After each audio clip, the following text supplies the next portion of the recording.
Catecismo de la Iglesia Católica.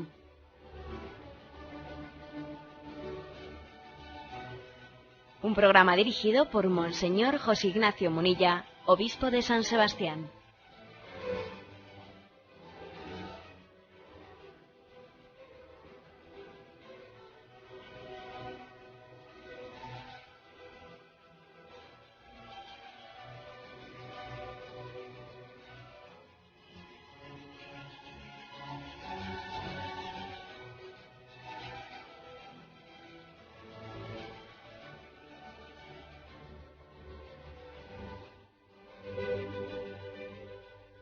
Un cordial saludo a todos los oyentes de Radio María. Un día más, con la gracia del Señor, proseguimos el comentario del Catecismo de nuestra Madre la Iglesia. Estamos explicando el sacramento de la Eucaristía. En concreto estamos en el punto 1384. Tiene este epígrafe: tomad y comed todos de él, la comunión. Leemos el primer punto. El Señor nos dirige una invitación urgente a recibirle en el sacramento de la Eucaristía. En verdad os digo, si no coméis la carne del Hijo del Hombre y no bebéis su sangre, no tendréis vida en vosotros. Un punto cortito este, pero la verdad es que bien intenso. Este pasaje del Evangelio es Juan 6:53. Vamos a leerlo un poco en su contexto. Fijaros que aquí se habla de que el Señor hace una invitación urgente. Esto fue escandaloso cuando Jesús lo pronunció. De hecho, vais a ver que cuando el Señor pronuncia este discurso eucarístico allí en la sinagoga de Cafarnaúm, muchos se escandalizan porque Jesús está hablando con mucha contundencia. Creo que también en nuestros días escandaliza esta palabra de Jesús, porque estamos en una cultura en la que se permite que alguien tenga su sensibilidad religiosa, ¿no? Se nos permite que tú, en tu interior, en tu conciencia, pues tengas ese tipo de, entre comillas, aficiones. Bueno, si a ti te va eso, pues bien, vale, ¿no? Pero lo que comienza a ser ya bastante más escandaloso es una frase como esta de Jesús: si no comes la carne del Hijo del Hombre y no bebes su sangre, no tendrás vida eterna. Esta frase sí que es escandalosa. Lo fue en aquel tiempo, como vamos a leer ahora, lo fue en aquel tiempo y lo es también en nuestros días. Pues porque el hecho religioso en nuestros días se admite en un contexto de afirmación de libertad religiosa, en que cada uno, en el interior de su conciencia, pues él verá, se respeta su sensibilidad, etcétera, ¿no? Bueno, y por supuesto que nosotros creemos en un principio de libertad religiosa, ¿eh? Por supuesto que creemos en ello. Y que cada uno debe de tener la posibilidad de poder profesar lo que en su conciencia conoce como verdad, y por lo tanto debe existir ese principio de libertad religiosa. Sí, de acuerdo. Pero es que libertad religiosa no solo es eso. La libertad religiosa responde a la obligación que tenemos en conciencia de adherirnos a la verdad que nos es revelada. Es que la palabra libertad religiosa tiene una cara y una cruz. No solo es una libertad de elegir tú, sino también es una obligación de adherirte en conciencia a lo que te es revelado como verdad plena.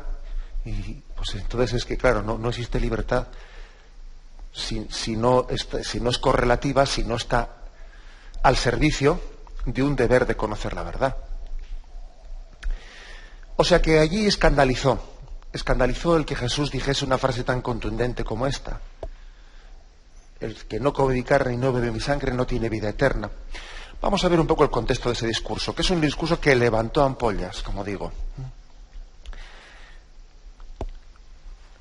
Dice Jesús, a partir del versículo 34, leo, del capítulo 6 de San Juan: yo soy el pan de la vida. El que venga a mí no tendrá hambre, y el que crea en mí no tendrá nunca sed. Pero ya os lo he dicho, me habéis visto y no creéis. Todo el que me ve Todo lo que me dé el Padre vendrá a mí, y al que venga a mí no lo echaré fuera, porque he bajado del cielo no para hacer mi voluntad, sino la voluntad del que me ha enviado. Y esta es la voluntad del que me ha enviado, que no pierda ninguno de los que él me ha dado, sino que lo resucite en el último día. Porque esta es la voluntad de mi Padre, que todo el que vea al Hijo y crea en él tenga vida eterna, y yo lo resucitaré en el último día. Atención, ya que comienza aquí el escándalo, comienza aquí diciendo: los judíos murmuraban de él, porque había dicho: yo soy el pan que ha bajado del cielo. Y decían: ¿no es este Jesús, el hijo de José, cuyo padre y madre conocemos? ¿Cómo puede decir ahora que ha bajado del cielo? Jesús le respondió: no murmuréis entre vosotros. Nadie puede venir a mí si el Padre que me ha enviado no lo atrae. Y yo lo resucitaré en el último día.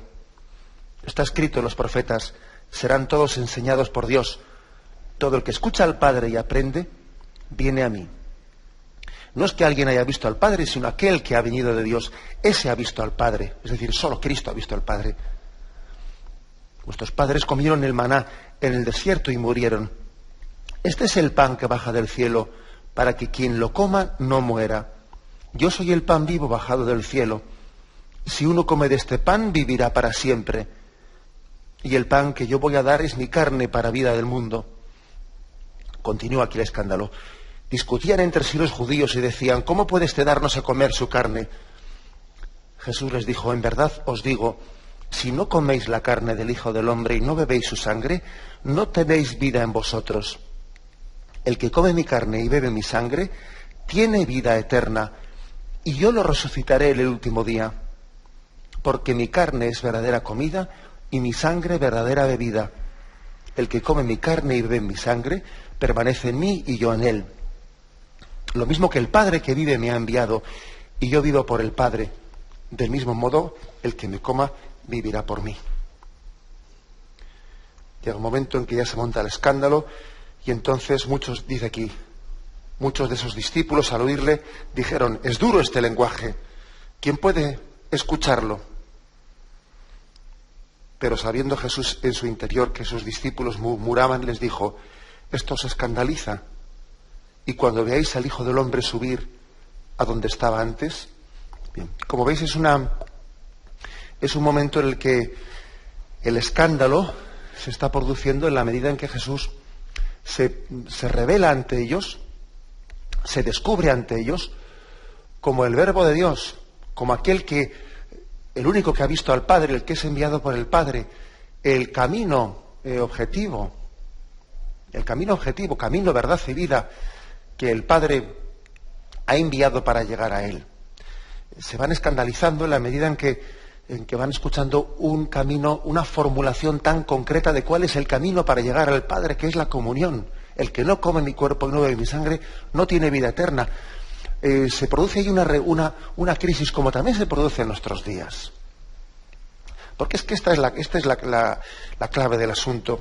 Mientras que únicamente se proponga una religiosidad como si fuese una oferta para determinadas sensibilidades, ¿no? Bueno, pues si para ti esto te ayuda en tu camino, y bueno, si en tu sensibilidad esto pues te viene bien, si encaja con tu... Bueno, pues entonces acércate a la comunión, acércate a la misa, ¿no? Bueno, si no de lo contrario, pues ya tendrás otros caminos, otras formas distintas de relacionarte con Dios, etcétera. Esto, si se plantease de esta forma, no causaría ningún escándalo. Ningún escándalo a la mentalidad secularizada de nuestros días, ¿no? Pues se diría, pues perfecto, venga, de acuerdo. Pues cada uno que vea según su sensibilidad. Parece como que se diría, la religiosidad es pues un camino que libre voluntariamente, pues cada uno elegimos, pues para que veamos de cómo se conjuga la espiritualidad con nuestra sensibilidad, ¿no? Bueno, pues esto sería casi la tentación de nuestros días. Hacer una especie de religiosidad de consumo privado, según se adapte a mis peculiaridades, etcétera, etcétera. Pero es que no es así, es que eso sería una manipulación del hecho religioso. Es una deformación un querer creer que Cristo no es el camino, la verdad y la vida, sino un camino para quien le venga bien, una verdad entre muchas, y una vida pues para quien le haga bien, como se dice por ahí, ¿no? Pues, si te hace bien, pues lo coges, y si no te hace bien, pues lo dejas. No. Cristo es el camino, la verdad y la vida con artículo determinado. El Padre, antes de que nosotros pensásemos en Él ya había trazado un puente, ¿no? Un puente de comunión entre la divinidad y entre la humanidad. Y ese puente tiene un nombre propio, es Jesucristo. Y este es el escándalo de la encarnación. Escándalo digo porque, claro, el hombre se encuentra con que tiene un camino para recorrer, y cuando el hombre es muy manipulador del hecho religioso y pretende él hacerse, yo mi camino, yo mi forma, No. El Señor nos ha trazado ese camino en Jesucristo. Ese escándalo, por lo tanto, ese escándalo que se produjo allí en la sinagoga de Cafarnaún, se produce en nuestros días ante esta misma frase de Jesús. Si no coméis la carne del Hijo del Hombre y no bebéis su sangre, no tenéis vida en vosotros. Y dice el punto del catecismo que el Señor nos dirige esta invitación urgente le llama. En efecto, porque hay que decir que nos apremia el amor de Cristo, nos apremia la verdad de Cristo. Entendamos qué significa esto de que me apremia el amor de Cristo o me apremia la verdad de Cristo. Porque en el fondo es la fuerza de la verdad que es conocida en mi conciencia. Pero lo que me apremia no es mi conciencia, sino la verdad que he conocido en mi conciencia. No es la conciencia la que obliga, sino la verdad que ha sido conocida por mí. La verdad, la caridad de Cristo. Esa frase Paulina nos apremia el amor de Cristo. Me apremia su verdad, me apremia su amor.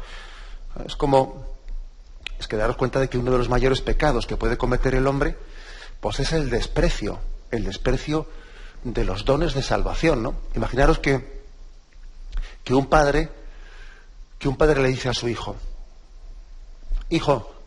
con mucho esfuerzo, pues he ahorrado, he trabajado para ahorrar y para darte este regalo que es signo de todo el amor que te tengo, etcétera, etcétera, ¿no? Y después de haber trabajado, etcétera, te doy este regalo concreto. Y el hijo dice, pues mira, yo tenía otros planes, te lo agradezco mucho, pero yo la verdad es que no quiero tus regalos, que yo prefiero hacer las cosas a mi forma. Y bueno, pues en el fondo pues es un pecado de desprecio. Es un pecado de desprecio a su padre. Bueno, pues exactamente lo mismo hacemos nosotros cuando Cristo entrega su vida, entrega su carne, entrega su sangre como banquete de amor. Y uno dice, sí, está muy bien, pero es que mi sensibilidad religiosa, pues, no es que lo rechace, ¿verdad? Pero vamos, que ahora mismo estoy a otras cosas. Bueno, pues es un pecado de desprecio y de rechazo a un amor que nos apremia ese amor de Cristo. Esto es lo que cuesta entender a nuestra mentalidad secularizada. El hecho de que exista un pecado de desprecio a los dones de Cristo, un pecado de no hacer aprecio. Entender que el pecado no solo es, pues eso, no, yo ni mato ni robo, yo no hago nada o ningún mal a nadie. Vamos a ver, el primer pecado es una falta de sensibilidad hacia el amor de Dios que se me revela, se me descubre, y como ese hijo que le dice a su padre que se ahorre ese regalo que con tanto esfuerzo que quiere ofrecerle, que él, bueno, pues de la misma forma nosotros, el posicionarnos con indiferencia, ¿no?, ante la Eucaristía. Indiferencia es no sentir necesidad de ella, claro. Indiferencia es no darse cuenta que es el don de salvación, ¿no? Indiferencia es, pues claro, no distinguirlo y no priorizarlo, etcétera, etcétera. Bueno, pues ese pecado de indiferencia, pues es que es un pecado grave. Tenemos una visión totalmente horizontalista de lo que es el pecado, que mientras que no haya alguien que grite ¡ay!, no, porque le hemos pisado el callo, pues parece que no estamos pecando contra nadie, y es totalmente falso. O sea, el pecado, antes de nada, pues tiene una dimensión vertical. Es una falta de respuesta al amor de Dios. Dios te ama, te quiere, te ofrece su cuerpo y su sangre. Igual tú le dices, es que estoy muy ocupado y tengo otras cosas que hacer hoy, ¿no? Por eso dice este punto del catecismo, invitación urgente a recibirle. Invitación urgente a recibirle. Es tanto lo que nos ofrece Cristo a la Eucaristía, que el no hacerlo, que el no recibirlo como un regalo esperado por el hombre, como un regalo anhelado por el hombre, ya supone un pecado por nuestra parte. Ya supone un pecado de indiferencia muy grave. Bien, vamos a hacer un momento de reflexión y continuamos enseguida.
El punto 1385 dice así: para responder a esta invitación debemos prepararnos para este momento tan grande y santo. San Pablo exhorta a un examen de conciencia. Quien coma el pan o beba el cáliz del Señor indignamente será reo del cuerpo y de la sangre del Señor. Examínese pues cada cual y coma entonces el pan y beba del cáliz, pues quien come y bebe sin discernir el cuerpo, come y bebe su propio castigo. Quien tiene conciencia de estar en pecado grave debe recibir el sacramento de la reconciliación antes de acercarse a comulgar. Tenemos que darle gracias a Dios de tener un catecismo que formule cosas tan claras dichas en momentos en los que, pues la confusión es muy grande, ¿no? Pero es un gozo que en medio de nuestros cacaos mentales, como se dice, pues tengamos una formulación tan clara de nuestra fe católica. Es decir, la Iglesia recuerda aquí la importancia de comulgar en gracia de Dios. Quien tiene conciencia de estar en pecado grave debe de recibir el sacramento de la reconciliación antes de acercarse a comulgar. Uno puede acercarse al sacramento de la comunión estando en pecado venial, como se dice, o con pecados leves, porque para eso también la Iglesia siempre nos invita a hacer un acto de arrepentimiento, un acto de contrición antes de comulgar, y además lo hace al comienzo de la Santa Misa, pero sin embargo nos dice que no debemos acercarnos a comulgar estando en pecado grave. Basta recordar aquel pasaje de San Mateo, donde habla de la preparación del banquete nupcial. Habían sido invitados a una boda los principales del pueblo y uno tras otro fueron despreciando, ¿no?, rechazando aquella invitación. Y entonces el dueño de el señor de aquel banquete, pues invita, dice a sus criados, que salgan a la vera del camino y que inviten a cualquiera que pase por allí. Los siervos salen a los caminos, reúnen a todo tipo de comensales, malos y buenos. Dice así, los siervos salieron a los caminos, reunieron a todos los que se encontraron malos y buenos, y la sala de bodas se llenó de comensales. O sea que a la Eucaristía estamos invitados todos malos y buenos. Pero dice, entró el rey a ver a los comensales, y al notar que había allí uno que no tenía traje de boda, le dice, amigo, ¿cómo has entrado aquí sin traje de boda? Él se quedó callado. Entonces el rey dijo a los sirvientes, atadle de pies y manos y echadle a las tinieblas de fuera. Allí será el llanto y el rechinar de dientes, porque muchos son llamados, pero pocos escogidos. Sí, es impresionante ese texto porque si el Señor, si aquel hombre dijo a sus criados que saliesen a buscar a todos los mendigos, pues hombre, era de suponer que los mendigos estaban mal vestidos, ¿no? Pero claro, no se refería a él a un vestido, al vestido físico material, no se refería al vestido de la gracia. Se refiere a que a la Eucaristía hemos sido invitados no por ser buenos, no, somos invitados por un amor gratuito de Dios. Es el amor gratuito de Dios el que nos convida. Ahora bien, a la Eucaristía no se te invita porque eres santo. No, se te invita por amor gratuito. Pero se te invita para que seas santo, eso sí, por lo tanto debes de comulgar en gracia de Dios. O sea, es decir, una comunión que tú recibes es una comunión que ya al acercarte a ella te debe de haber transformado, por lo menos al estado de gracia. El Señor invitó al banquete a todos, a buenos y malos, y la mayor prueba es de que la asamblea la formamos todos santos y pecadores. Cuando alguien se escandaliza de que en la Iglesia haya personas no santas, pues hombre, que hay que decirle que su escándalo es gratuito, porque es que Jesucristo invitó a todos a su banquete, buenos y malos. Y ojalá hubiese en la Iglesia, entre comillas, más malos, porque así escucharían la palabra de Dios, porque así estarían con más posibilidades de conversión. Ahora, eso es una cosa, y otra cosa es el que entonces uno vaya a comulgar, esté o no esté en gracia de Dios. No, eso ya no es así. Eso no es así porque, aunque la invitación para formar parte de esta Iglesia la hemos recibido todos buenos y malos, sí que se espera de esta invitación que hemos recibido que sea una invitación que nos transforme. Que nos transforme. Eso sí se espera de nosotros. Con lo cual, qué importante es comulgar en gracia de Dios y entender y extender esta doctrina, porque es evidente que en nuestros días hay una desproporción muy grande, pues, entre la recepción del sacramento de la Eucaristía y la asiduidad y la preparación y la profundidad con la que nos acercamos, o la falta de profundidad y la falta de asiduidad con la que nos acercamos al sacramento de la penitencia, de la confesión. Hay una desproporción muy grande. Y esa desproporción solamente se explica por una pérdida de conciencia de pecado, y al mismo tiempo de ahí se deriva por una pérdida de la conciencia de lo grande que es la comunión, de lo maravillosa, del don tan grande que recibimos. Las dos cosas van al mismo tiempo. En la medida en que uno pierde conciencia de pecado y comulga con toda tranquilidad, sin ningún problema, trivializa la comunión, y al final acaba perdiendo conciencia de la grandiosidad del don de la comunión. Una cosa conlleva a la otra. ¿Pierdes conciencia de indignidad? Pues entonces pierdes la conciencia de la grandiosidad de lo que estás recibiendo. Lo uno lleva a lo otro. Eso es impepinable, como se dice, ¿Cuál es la respuesta que tenemos cómo reaccionar ante ello? Pues hay que reaccionar ante ello siendo conscientes de que la comunión debe de ser bien preparada. Los grandes encuentros se preparan con cariño, se preparan bien. Y es que hay una cosa, a ver si soy capaz de explicarme, ¿no? La comunión es un don gratuito, pero no es barato. O sea, vamos a ver si explico estas dos palabras. No es lo mismo gratuito que barato.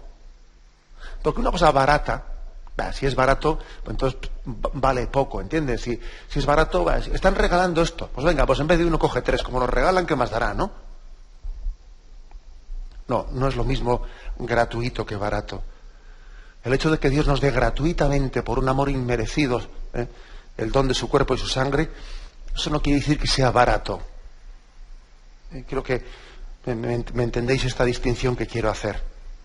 A veces abusamos de que los dones son de que los dones de Dios son gratuitos, abusamos de eso y lo confundimos con barato. Total, pues si esto lo regalan, pues no es para tanto, ¿no? No es para tanto. Pues sí, Señor. Yo creo que tenemos que distinguir claramente eso. Los dones de Dios no son gratuitos, pero no son baratos, porque han sido comprados al precio de la sangre de Cristo. Y son preciosos. Son preciosos. Alguna persona decía, pues igual para que ustedes, para que apreciásemos la Eucaristía más, igual ustedes deberían de poner un precio allí para recibirla, me decía un señor en una ocasión. Y ahora usted, como poniendo un precio, apreciamos más las cosas, decía él. Bueno, evidentemente es una sugerencia que no es realizable, ni mucho menos, ¿no? Pero lo que decía tenía su miga, porque en esta vida lo que no se cobra parece que no lo apreciamos, o sea, un poco lo despreciamos. El don de Dios es gratuito, pero ojo, no es barato, porque ha sido comprado al precio de la sangre de Cristo. Y tenemos que tener la conciencia de estar ante algo, ante lo que nos emocionemos, que no perdamos la capacidad de sentirnos impactados por el don tan grande de Cristo que vamos a recibir. Que nos sintamos siempre como un niño que se acerca por primera vez a recibir su comunión. Fijaros bien, un niño, exceptuando, ¿no?, cuando matamos su inocencia con un montón de tonterías que organizamos en torno a la primera comunión, pero exceptuando eso, el niño tiene esa capacidad de estremecerse ante la visita más importante que jamás ha recibido, que es la visita de Jesucristo, ¿no?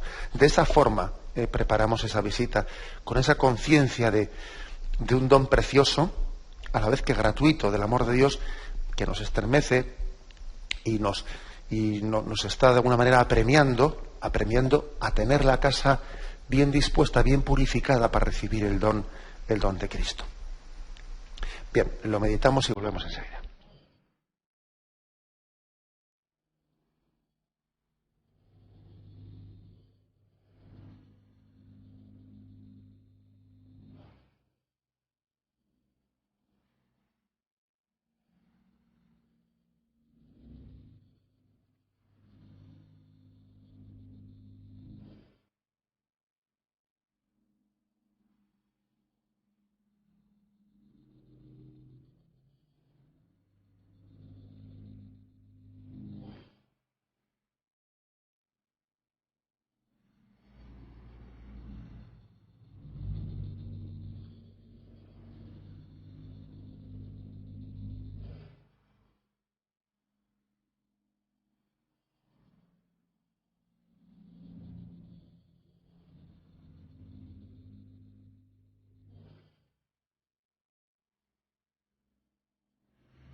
El punto 1386 dice así: ante la grandeza de este sacramento, el fiel solo puede repetir humildemente y con fe ardiente las palabras del centurión: Señor, yo no soy digno que entres en mi casa, pero una palabra tuya bastará para sanarme.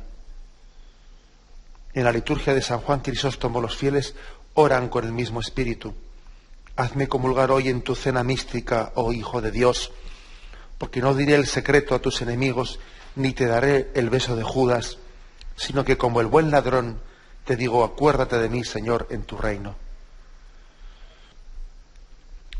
Pues este texto que la Iglesia ha querido integrar, las palabras del centurión, la Iglesia que ha integrado en su liturgia, son para nosotros todo una escuela de actitud de cómo acercarse a la comunión. Señor, yo no soy digno de que entres en mi casa. Pero claro, lo que no puede ser es que yo diga eso con la boquita y luego me acerque a comulgar de cualquier manera, claro.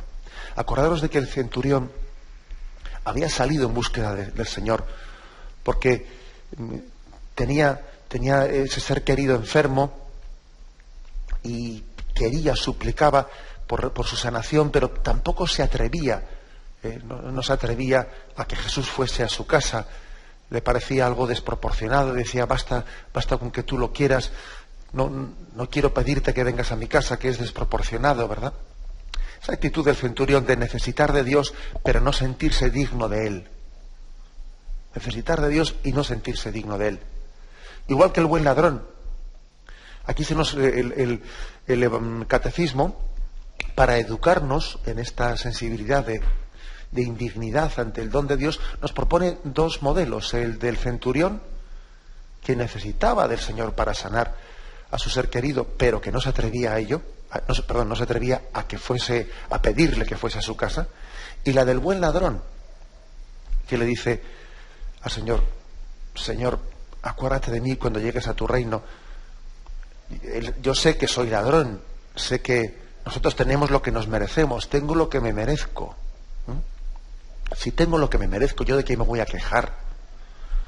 Pero bueno, acuérdate de mí cuando llegues a tu reino. O sea, es decir, a ver si no te voy a pedir ni siquiera, fijaros que es un humildísimo acuérdate de mí.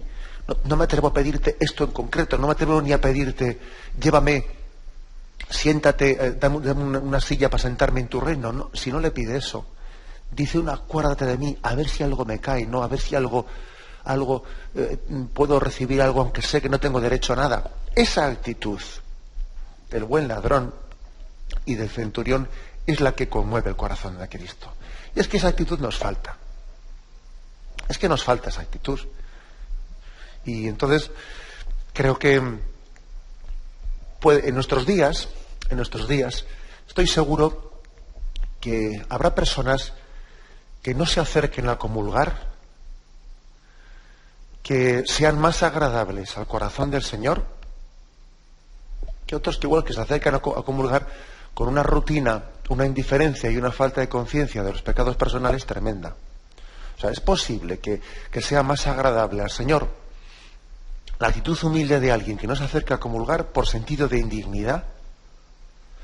Quien se acerca a comulgar, vamos, con una ligereza tremenda, ¿no? Bien, ya os imagináis que no estoy con esto invitando a que dejéis de comulgar, ¿eh? No estoy invitando a tal cosa. Estoy invitando a que hagamos las cosas con profundidad, ¿no? Y a que esa palabra del buen ladrón y esa palabra del centurión nos conmueva y nos haga caer en cuenta de qué grande es el don que recibimos, ¿no? Si decía San Agustín que aquel buen ladrón, ¿no?, era un ladrón que había sido tan buen ladrón que a última hora hasta le robó a Jesús su corazón, le robó el perdón, entre comillas, ¿no? Es una manera de hablar, porque lógicamente, porque el Señor estaba deseando de que le robasen ese perdón, estaba deseando que hubiese un corazón humilde para poder darse a Él plenamente. El caso es que poco pensaba el centurión que aquella frase que dijo en una calle, Señor, no soy digno de que entres en mi casa, iba a formar iba a pasar a formar parte de nuestra liturgia, en la que millones de católicos decimos esa dominicalmente, incluso diariamente, esa expresión que él pronunció. Poco pensaba él que esa frase que le estaba diciendo allí iba a pasar a ser una enseñanza. Pues sí, es una escuela de caer en cuenta de la indignidad tan grande que tenemos, ¿no? O sea, que debemos de tener para acercarnos a comulgar. Frente a eso, ¿no? Pues es que situaciones concretas, ¿no? Pues hay personas que igual te dicen, yo es que ya sé que no debía haber comulgado, pero igual me daba vergüenza que me viesen quedarme sin comulgar. Pues no quería que me viesen quedarme sin comulgar mis hijos. Es que pensaba que si no comulgo mi mujer, ¿qué iba a pensar? Es que si no comulgo, pues otros iban a decir. O sea, a veces ves situaciones de esas de respetos humanos en el que uno, pues por miedo a que piense el otro, pues voy y me pongo en la fila, ¿no? Pues muy mal, porque yo creo que tenemos que ser absolutamente libres ante Dios, y que posiblemente esa persona se ha olvidado de que a su hijo también le hubiese dado, le va a dar también una buena lección, pues quedándose sin comulgar. Y papá, ¿por qué no has ido a comulgar? Hijo, porque es que me doy cuenta que tengo que confesarme y tengo que estar mejor preparado para recibir a Jesús. ¿Y tú crees que le has dado un mal ejemplo a tu hijo ese día por haberle respondido eso? Pues igual le has dado un buen ejemplo. Le has dado un buen ejemplo de no hacer las cosas por rutina, sino caer en cuenta de que tenemos que seguir a Jesús con una respuesta personal, ¿no? Y que suponga una conversión cada vez que nos acercamos al Señor. O sea, digo esto porque a veces hay hasta situaciones de respetos humanos, pues que son muy tristes, ¿no? Yo creo que ya lo he contado aquí. Una de las cosas que a veces más me ha dejado perplejo y más te ha hecho sufrir, que igual vas a una boda y claro, y como ves que en una boda hay un cierto riesgo de acercarse pues un poco indiscriminadamente pues a los sacramentos sin saber si nos hemos preparado como Dios manda, pues igual el sacerdote, pues un poco por prudencia, etcétera, pues igual pregunta con los novios, lógicamente ya ha estado personalmente, pero en ese momento le pregunta a los padrinos, ¿van a comulgar ustedes? Y ve que un padrino, por ejemplo, a mí muchas veces me ha ocurrido esto, que de repente el padrino va y cuando tú le has preguntado, ¿va a comulgar usted? Te dicen, bueno, pues vale, pues sí. Y entonces dice uno, pero bueno, pero ¿cómo se puede dar esa respuesta? Pues sí, como dijese, pues, bueno, pues no se me había ocurrido tal cosa, pero bueno, ahora que lo dice usted, pues, ¿por qué no? Mal no nos hará, o sí, o no lo sé. Es decir, que tenemos un peligro de acercarnos a las cosas santas con un corazón indiferente que es tremendo, y eso pues hay que reflexionarlo, tenemos que insistir a tiempo y a destiempo también en algunas frases evangélicas de esas que resultan incómodas, como esta que dice aquí el catecismo, ¿no? El punto anterior, que el 1 Corintios 11, 27, 29. Quien coma el pan o beba el cáliz del Señor indignamente, sea reo del cuerpo y de la sangre del Señor. Examínese pues cada cual y coma entonces del pan y beba del cáliz, después de haberse examinado, ¿no? Pues quien come y bebe sin discernir el cuerpo, come y bebe su propio castigo. Anda, que uno dice, pues es que con un texto como este, no creo que tengamos que leer este texto pues para crear escrúpulos, porque hay personas escrupulosas. Todo esto que estoy diciendo hoy, evidentemente, no es un discurso adecuado para una persona escrupulosa. La persona escrupulosa pues tendrá que dejarse ayudar por su director espiritual, y posiblemente el director espiritual tendrá que decirle, vamos a ver, cuando una persona está atacada de escrúpulos, que también las hay, aunque son las menos, ¿no? Pues hay que decirle, usted comulgue. Ay, es que tengo un pensamiento, comulgue usted, y déjese de liarse en la cabeza, porque el escrupuloso, pues es que no es capaz de distinguir lo que su voluntad quiere, el pecado al que su voluntad se ha adherido, a las cosas que se le pasan por la imaginación, o sea, le cuesta mucho distinguirlo, ¿eh? Y entonces el escrupuloso necesita una dirección espiritual que le haga distinguir, y porque si no estaría siempre en armarse un lío interior. Bien, cuando alguien peca de escrúpulos, lo que tiene que hacer es ponerse en manos de un guía espiritual que le ayude a salir de ellos. Pero yo ahora no me refiero a esos casos particulares, me refiero un poco a la tónica general, ¿eh? Y yo creo que está bastante claro que la tónica general pues peca un poco de estas situaciones que yo estoy contando aquí, pues de las bodas o del otro, de más allá, ¿no?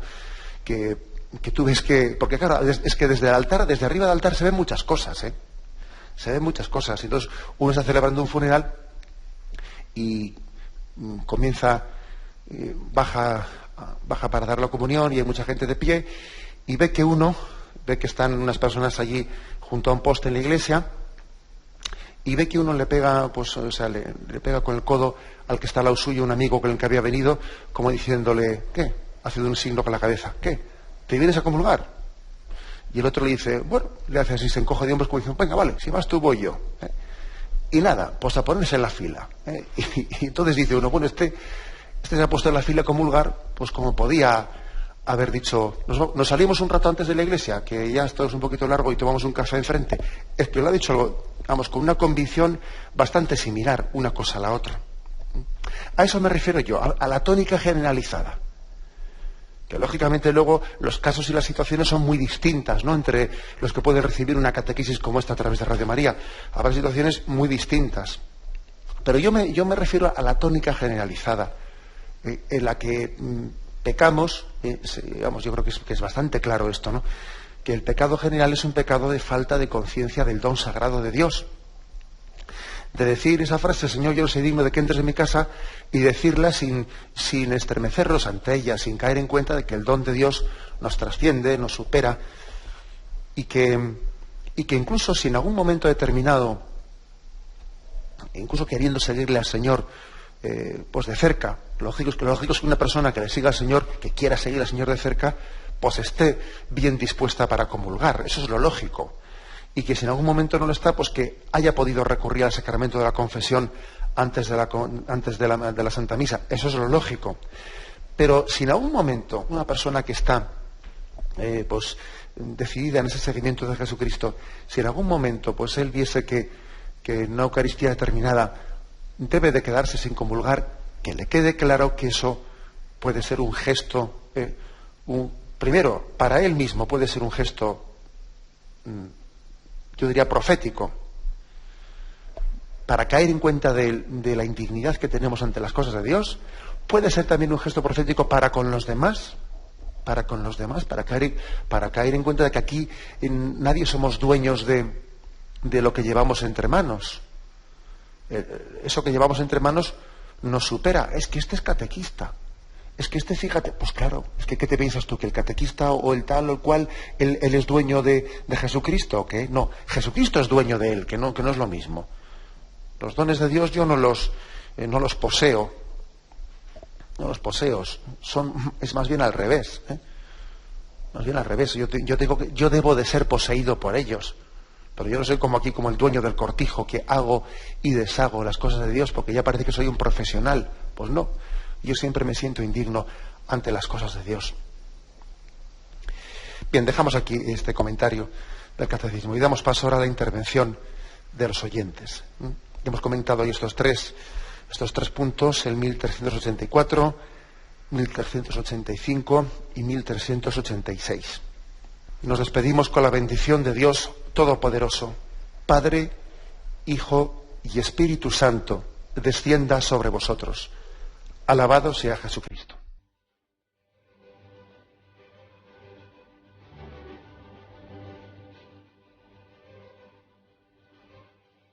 Finaliza el Catecismo de la Iglesia Católica, un programa dirigido por Monseñor José Ignacio Munilla, obispo de San Sebastián.